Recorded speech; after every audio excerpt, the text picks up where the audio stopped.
Narito ang programang totoong-totoo, Tambayan sa DWIZ. Programang magliliwanag ng ilang mahahalagang mga issue.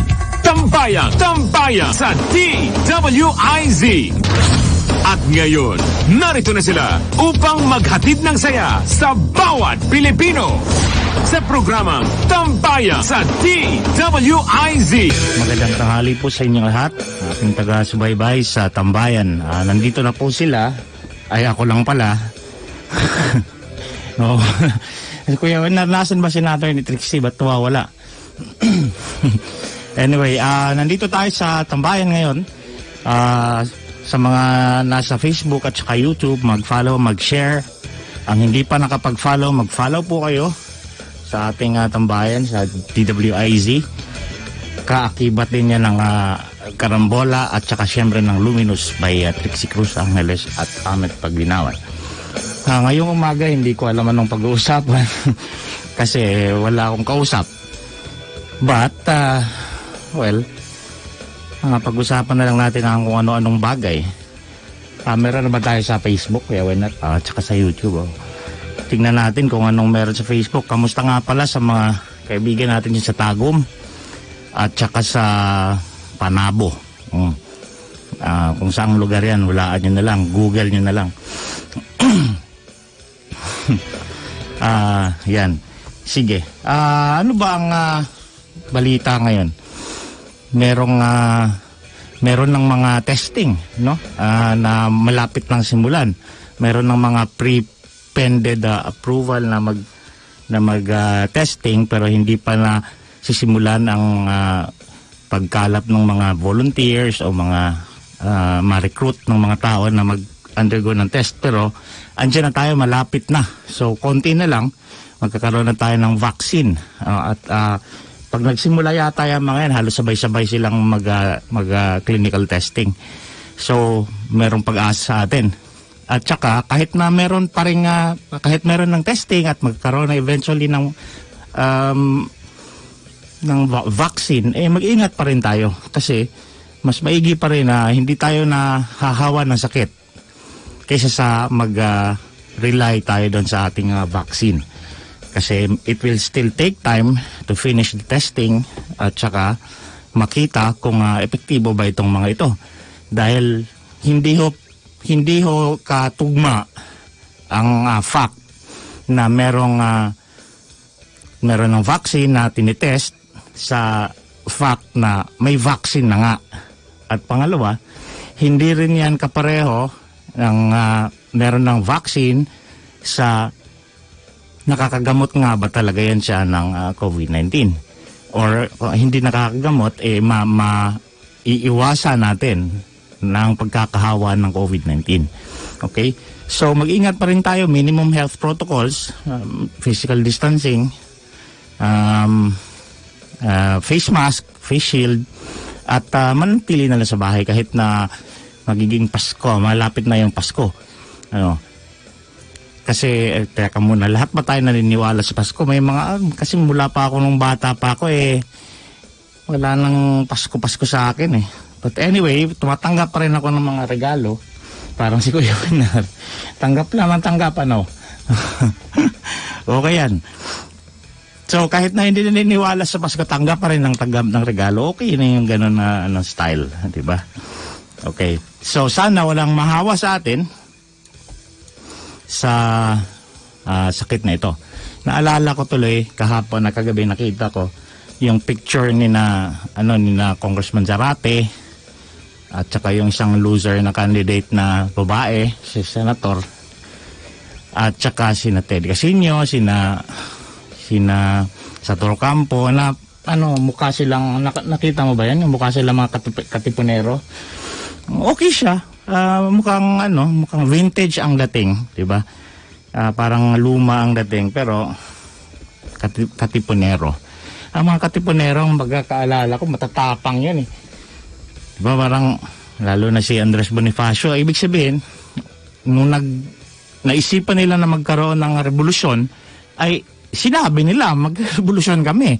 Kalaban nyo kami, may mga sundang kami dito, mga itak. 'Yon, iitakin namin kayo. Mga Espanyol. itong mga nagpa-picture dito hindi nga man lang umaamin na nagre-revolusyon sila. Dinideny pa. At ang kanilang pinaglalaban ay huwag daw silang sabihin tungkol sa kanila na nagre-revolusyon sila. Ayaw nila yung red tagging. So ano bang pinaglalaban nito? Kung hindi kayo nagre-revolusyon, ano? At kung hindi man lang din kayo nagre-revolusyon, huwag kayong magmukhang nagre-revolusyon kayo, pero ayaw nyong sabihin na nagre-revolusyon kayo kasi parang loser ng dating Parang magre-revolusyon kayo. Aminin niyo, nagre-revolusyon kami at kalaban ninyo kami. Hindi yung magpapapicture tapos may kasamang iPhone pala na nakasukbit. Di ba? Parang ayaw ko sa iyo, Teddy Casino, kung ano style mo. Teka muna, i-share muna natin tong ating show ha. Saan ba to hanapin? Samantala habang naghahanap ako ng ating isi-share, kumustahin natin si Attorney Trixie Cruz Angeles at saka yung kanyang kasama na si Dion Warwick. Ang ingay nito. Ayan, nakikipag-share na tayo nito. Share to page. Yan. Kung sinong gusto sa inyo mag-text dyan, hindi ko alam yung text line natin. Hindi ko memorize. Ayan. Ayun, mapapanood at mapapakinggan tayo sa website ng dwizh82am.com sa pamamagitan ng pag-download ng app sa iOS at Android Store, Play Store. Live din tayo sa DWIZ 882 Facebook page. Ito na nga itong sinishare ko. At saka sa YouTube, meron din. At ang ating hotline ay 8470-1750-254 at saka sa text line ay 0999-376-6768. And we have isang kinsena bago mag-Pasko, 15 days. Parang kumukolekta ng sweldo lang every 15 days. Magkakaroon tayo ng balita mamaya pa. Okay, i-share ko muna ito at saka sa Facebook. May mga nanonood pala sa atin. Lonely table just for one. Meron akong kasama dito, si Kuya Wenner. Maganda yung tugtog mo kanina. Alapaap, saktong-sakto sa akin dahil na-traffic ako Sobrang traffic sa C5. Parang nasa alapaap nga ako nito. Relax na relax lang. Alas 12 na pala. Tapos sinundan pa ng ni Florante, no? Parang kailan lang. Asan na kaya yan si Florante? Si Florante de Leon. De Leon, apelido niya, no? Singer. Ano yata yun Panahon ni Marcos, umalis dito. Kasi pro Marcos siya. Loyalist yata yan si Florento. Pero maganda yung mga kanta niya. Sariling atin. Sabi ni Ani Gatchalian, walang kwenta tong sinabi niya. Tumawa lang hi to Grace Caballero, aking kababayan sa Tagum. At saka si Grace na naman, tumatawa pa rin. Wala naman itong sinasabi. Ayan, like and shared. Salamat sa mga nag-like at saka share kahit ako lang mag-isa dito at wala ako masyadong may paliwanag dahil ano ba ang ginawa gabi? Naglagari ako ng mga kahoy at saka nag-ayos ng table. Okay. I-greet natin atong mga friends natin na si Divine Kathleen Bien from Tita Monchet and Tito Chris Laranyo. Happy birthday to Divine Kathleen. At si Mamang Lily Villanueva from Miss Judith and family. Happy birthday din po sa inyo. And Merry Christmas na rin. Happy New Year. At saka Three Kings. Yan. Good afternoon daw. Sabi ni Engel Balagtas. Good afternoon. Wala naman silang tanong puro mga hi to. Namiss yata ako nitong mga to lang gusto. 15 minutes lang kung wala okay. Magandang tanghali po, Attorney Ahmed, solid tambayan sa DWIZ. Sabi ni Angelo Redaha. Okay, Angelo. Angelo, nag-follow ka na ba sa ating DWIZ 882? Tambayan at saka sa Luminous. Kung hindi pa, ay mang-recruit ka. No? Mang-recruit ka kasi tinatrattle tayo ng Facebook ngayon. Pareho nga ang DWIZ 882 at ang Luminous ay tinatrattle nitong friend natin sa Facebook na hindi masyadong friendly. Sabi ni Alexander Pabruada. Good afternoon, watching from Antipolo City. Maganda dyan sa Antipolo. Tayo nasa Antipolo at doon mag-swimming tayo. Saan nag-swimming sa Antipolo? Siya hinulugang taktak. Oo nga pala. Ngayon puro mga pools na lang ngayon, kasi mukhang putik na lang yata yung kulay putik na yung tubig ng hinulugang taktak eh. Anyway, magkakaroon ng report mamaya si Patrol 19 Selly tungkol kay Senator Bongo. Ano kaya yun? Malaman natin kung ano yung balita. Juicy yan eh. Okay. Watching from Saudi Arabia, sabi ni Rene Braga Bianco, Bainco. HK watching, good PM po. Si Nora Lynn. Hello din, sabi natin kay Lily Red. At saka kay hello everyone. Hello din sa'yo. Solo flight nga ako ngayon eh. Pasensya na kasi na Attorney Trix yata pupunta sa Maynila para may importanteng meeting. Pupunta silang Divisoria. Importante kasi yun eh. Magpapasko na. Kaya andito tayo. At saka huling pagbati natin kina Myla Adarne at Cholamay Palaktaw. Maganda ng pangalan mo, Cholamay. Okay, hello sa inyo. Sige, habang share ko to sa Facebook ay sa YouTube ay magbabalita muna tayo, mag-break muna tayo. Kuya Wenaro, sige. Tambayang sa DWIZ.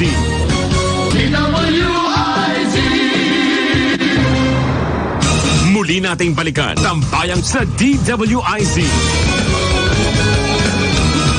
Welcome back po sa atin ng nakikinig at nanonood dito sa Facebook, sa YouTube at saka sa DWIZ 882 AM. Yun.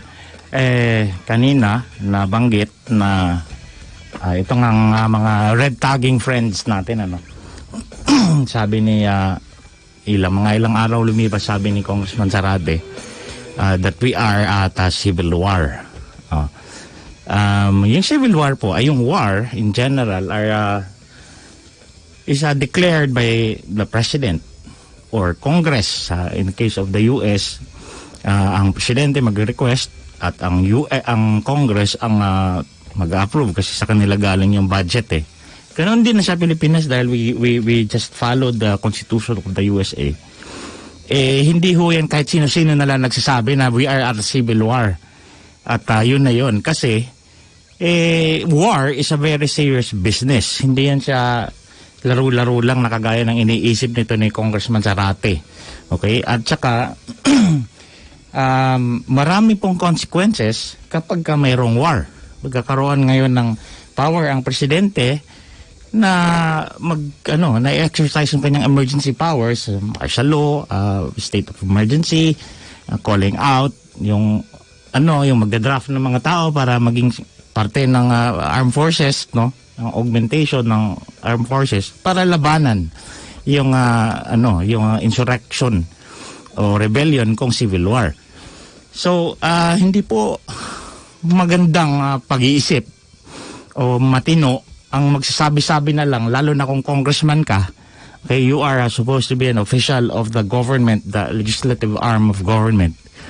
You are supposed to be making the laws, and you are supposed to, of course, without saying, to follow the laws.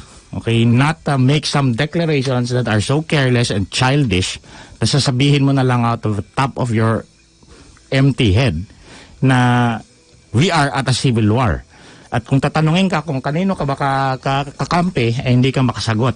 You are so certain na merong civil war and you do not know whose side you're on. What is your problem?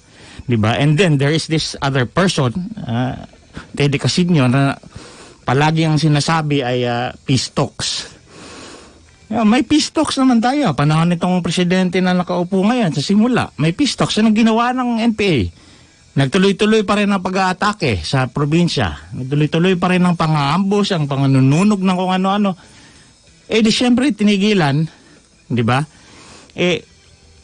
Hihingi kayo ng peace talks and you do not observe the basic requirements just to maintain their peace talks, the existence of peace talks, peaceful talks. Ang ginagawa ng NPA ay hindi sumusunod sa mga tao na nagre-represent sa kanila dito sa peace talks. Ilan ba ang kausap? Itong mga tao ba to? Hindi ba to kakampi ng NPA o ang NPA ba ay hindi sumusunod sa kanilang liderato na nakikipag-peace talks? Kasi bakit hindi nasusunod yung mga minimum requirements para lang magkaroon ng peace talks? Tapos ngayon, na siniseryoso na sila, humihingi ng peace talks. At kasalanan pa ng gobyerno na hindi sila binibigyan uli ng peace talks, wow, ang tawag dyan. Pauso lang ng pauso, di ba? Siguro, revisionism itong ginagawa nila. Parang kailan lang, sabi ni Florante, may peace talks. Pero hindi kayo sumunod sa mga requisitos, tinigil ang peace talks. Ngayon, hihingi kayo ng peace talks, hindi kayo bibigyan, kasalanan ng gobyerno. Tonto. Yan ang tawag dun sa inyo. Okay? At sabihin mo pa ngayon na humihingi kayo ng peace talks, but who are you? Are you really the leaders or the representatives of the NPA? If you are, then admit it. Sabihin nyo, no, kami ang representante ng NPA. At pangako nyo rin na kung anong sasabihin nyo at kung ano ang pinag-aagrihan nyo dito sa peace talks ay sinusunod ng NPA. Nakakapansin na ako sa mga to Nakakapansin na ako sa style ninyo na pagka ang NPA ang mga kailangan, peace talks, human rights, ganito ganyan, kayo ang representative. Kahit itong ating Commission on Human Rights ay representative din ng NPA. Pero pagdating naman sa ang NPA dapat ang may gumawa ng obligasyon, ay hindi kayo representative at hindi sila nababind sa mga pinayagan yung agreements. Kalokohan yan. You should be the representative of the NPA both ways, sa obligasyon at sa mga rights ng tinatawag ng NPA na grupo. Hindi yung representative lang kayo pagka-pabor. Pagka hindi pabor, i-deny nyo. I-deny kayo at i-deny ninyo. Para kayong mga walang balls. Diba? Na ano ba? Revolution kayo, representante kayo nitong mga to, then once you represented these people, unless you're revoked, your representation is revoked, you're still part of this organization. And now that we are calling you as such, you will complain that it's red tagging. Anong klaseng kalokohan niya? Niloloko nyo na yung mga taong bayan. Malinaw na malinaw yan. Na in the past, you will talk for and in behalf of the NPA. You will ask for their rights and their freedoms. And then suddenly, when the government exacts the obligations of the NPA under some form of agreement like in the peace talks, at hindi gagawin ng NPA, nothing happens. At magkakaroon ng backdown itong peace talks, and then magtuloy-tuloy ang NPA sa panggagago doon sa sa probinsya, and then hihingi na naman uli kayo ng peace talks. You have to show your commitment. Kung meron kayong ganyan, kasi kung meron talaga kayong ganyan, then you will admit that you are part of some revolution and you stand for it and you committed to do it. Hindi yung pag tinatanong kayo, todo deny kayo, at kapag ina-identify kayo, kagaya ng sinasabi ng Pangulo, you will complain that it's red tagging and you are cry like that. Anong klaseng revolutionary ito? This is the 21st century, 22nd century revolutionary, itong mga cry babies na ganito, mga emo. Malik na lang kayo sa pagka-teenager siguro, dahil ang mga emo, teenager Pagka pumatong na sa adulthood, medyo kontrolado na yung feelings, hindi na masyadong umiiyak, di ba? Kuya Wenel, hindi na yung pagka-inaway, umiiyak-iyak na reklamo. Nang nirereklamo naman ay hindi naman ka reklamo. Kasi wala naman palang talagang ginagawang illegal pagka sinasabing komunista ka. Especially when it is based on fact. Like, in the past, you were representing the communists. And you have not come up with a direct and categorical denial that you are still connected with the NPA and the communists. Well, there's nothing wrong with being a communist because I am a communist myself. I just don't agree with the communist revolution of this country as it is now. In the past, maybe I have participated in the activities, the legal activities of this organization, but now I completely deny that I'm still part of this really stupid and useless revolution. Lalo na itong si John Masison na nagpapakasasa lang sa sarap doon sa ibang bansa. At kung revolusyonaryo ka, John Masison, umuwi ka dito. Danasin mo itong mga dinadanas ng ating mga kababayan dito dahil gusto mo palang ipaglaban ng Pilipino. Okay, makisalamuha ka sa kanila, huwag kang magpa-cute-cute dyan at magsasalita-salita tungkol sa aming inelect na presidente. Samantalang ikaw naman ang walang silbi dito. Sasabihin mo, ang presidente ay traidor, kaya tumigil ang peace talks. Hindi naman totoo yan dahil ang dahilan ng peace talks ay walang sumusunod sa iyo. Mga representatives na pinadala mo sa peace talks, sinasabing ganito, ang ginagawa ng NPA ay kabila, ang kaliwa at kabaliktaran ng mga sinasabi ninyo. Ibig sabihin, hindi sila sumusunod sa iyo. So, ibig sabihin, para sa mga katropa mo, wala ka ring silbi, Joe Masison. Kaya, ewan ko sa iyo, kung sino pang walang kwenta siya pang tumatawag ng walang kwenta sa mga tao na nandirito at nakikisalamuha sa paghihirap ng Pilipino. Okay? Kung sino man ang mag-defend kay Joe Masison, come here. Come to me, in front of me, and let's talk. Let's see how far you can take this bullshit of yours about Joe Masison. Because this guy is no longer defensible. This guy is just completely useless and full of shit. Kaya wala na tayong magagawa sa kanya and stop listening to this person just as the NPA has stopped listening to him and his little leaders dito sa Pilipinas. Okay? Ngayon, ano ang susunod na mangyayari sa kanila, especially in the wake of the anti-terror law? Ayan na sila.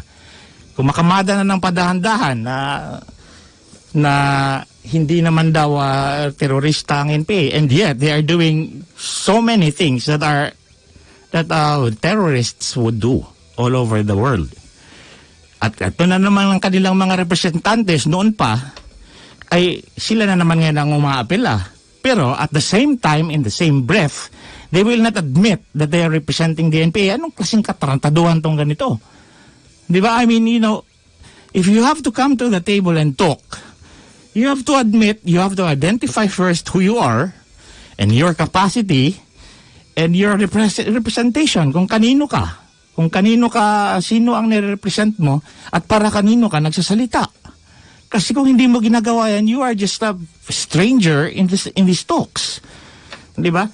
Kaya, sa lahat ng bagay na ginagawa natin, especially when agents or representatives are present, the first thing you do is show a special power of attorney or a general power of attorney or an authorization letter.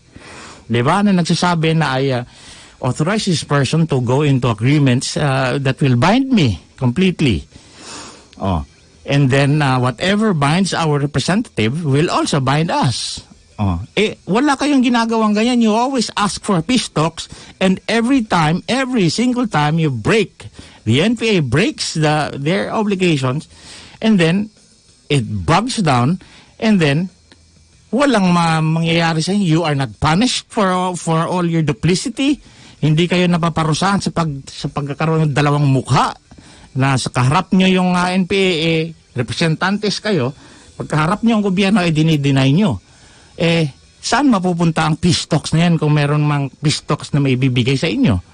Now you're planning to talk to Leni Robredo about peace talks. What can Leni Robredo do? She has no power to get the country, the state, the instrumentality of government, any instrumentality of government to enter into peace talks with anyone. So what will it do? You're just really wasting time and doing propaganda that is just so completely nonsense.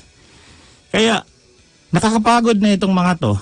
na all the things that they say are meaningless and are empty and are pointless, and yet sila pa rin ang pinapakinggan ng media, sila pa rin ang laman ng news. Ano ba itong mga taong ito na nagbabalita tungkol sa mga to? Don't you get it that all they're saying is nonsense? Bakit hindi nyo ba nilulubayan yan? Nilulubayan nyo yung mga ibang tao, kagaya ni Sanchez, yung nakakulong, nilubayan nyo na. Kagaya nung doon sa Taal, yung barangay captain na mayor na ayaw umalis doon sa... Nilubayan nyo na. Pero itong mga useless na mga taong ito, pati ito si Teddy Casino, si Saturo Campo, na wala rin kwenta na at wala na sa gobyerno, binibigyan nyo pa rin ng panahon at espasyo sa inyong kaisipan at ipinipilit nyo yung mga iyan sa kaisipan ng taong bayan araw-araw. Wala na nga silang kwenta, ayaw na sa kanila ng taong bayan. Ang revolusyonaryo na hindi na salamuha o nakakasabay sa pulso ng taong bayan, wala na kayong kwenta. Hindi nyo na pwedeng ipilit yung revolusyon kasi ang masa ang inaasahan yung tumulong sa inyo sa revolusyon. At kung ayaw na sa inyo ng masa, nung tawag sa inyo, revolusyonaryo pa ba kayo o terorista? Yun ang tanong dyan. Di ba Kuya Wenner? Yan yun. Yan yung kwento talaga dyan. So, tandaan natin mga kababayan na imbis na sagutin natin na sila araw-araw, let's just make up our minds about these people that they are useless, that maybe in the past they were not useless and maybe even helpful. Ngayon wala na silang kwenta talaga. Bakit? Sila na ngayon ang gumagawa ng mga katarantaduhan na inaakusan nila noon sa gobyerno, sa militar. Sila na sa kapulisan. Ngayon, sino pa ba ang namamaril dyan sa kung saan-saan lang? Hindi naman yung sundalo, hindi naman yan militar. Kayo, ang mga lumad, pinagloloko nyo.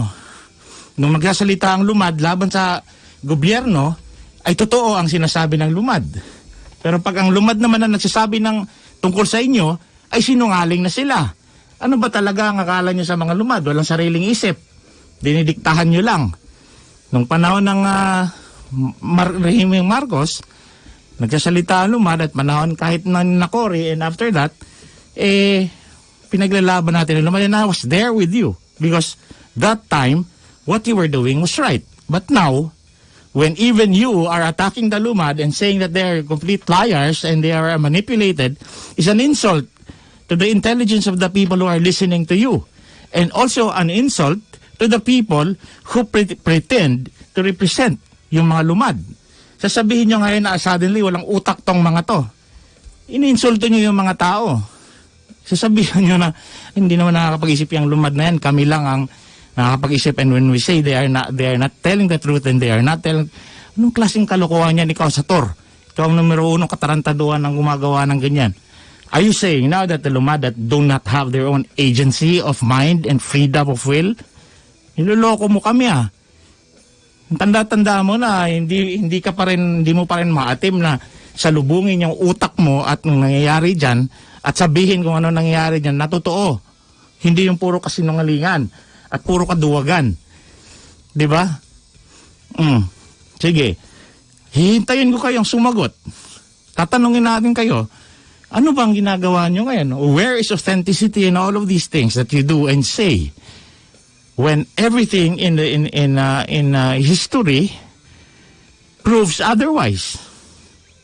Na hindi na kayo epektibo, na hindi na kayo nakakatulong, bagkus kayo na nga ang nagpapahirap sa taong bayan. When the people chooses that they want a system of change that does not agree anymore with your revolution, your revolution is done. It is anachronistic, it's over. It is out of time, it is laos, okay? It is vintage, it's useless. And keeping on with it is just as useless as those people who are still calling it a revolution when they are not even part of it anymore. Yan ang tawag dyan kay Joe Masison. Yan ang tawag dyan kay Teddy Casino. Naka-iPhone na lang habang nagpapapicture na sila daw ay katipunero. And then when you ask these people, when they go to the elections, wanting to become senators, They cannot answer any of these things. They don't have any solution. They just really say things against the government. They don't have their own plan for government, which is not really surprising that they didn't win anything. Kasi losers nga eh. These people go into a contest bringing nothing, just complaints. At magtataka kayo kung hindi kayo mananalo. Paano kayo mananalo niyan? Di ba? So now, wrapping up, because we only have 5 more minutes.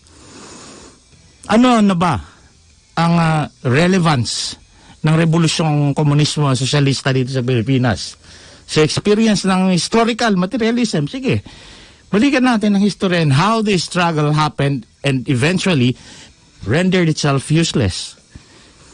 Sino ba ang gumawa ng mga yan? Di kayo rin. Samantalang yung mga tao na nasa bundok ay nagkakamatayan dahil sa mga polisiya ninyo na gusto nyong i-implement, kayo ay nagpapakasasa sa sarap dito sa Metro Manila. Nagpapadala ng mga anak sa abroad para mag-aral. Nagpapakulay-kulay ng balat para lang umitim tapos magpa-pictorial.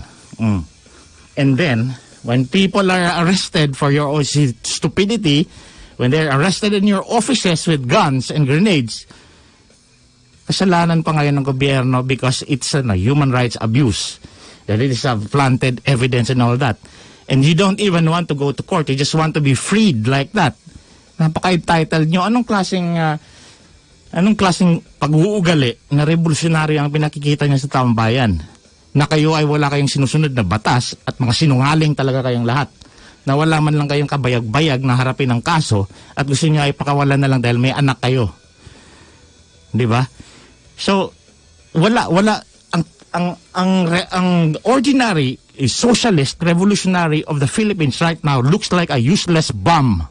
Okay? He is a garbage collector working for no one but himself.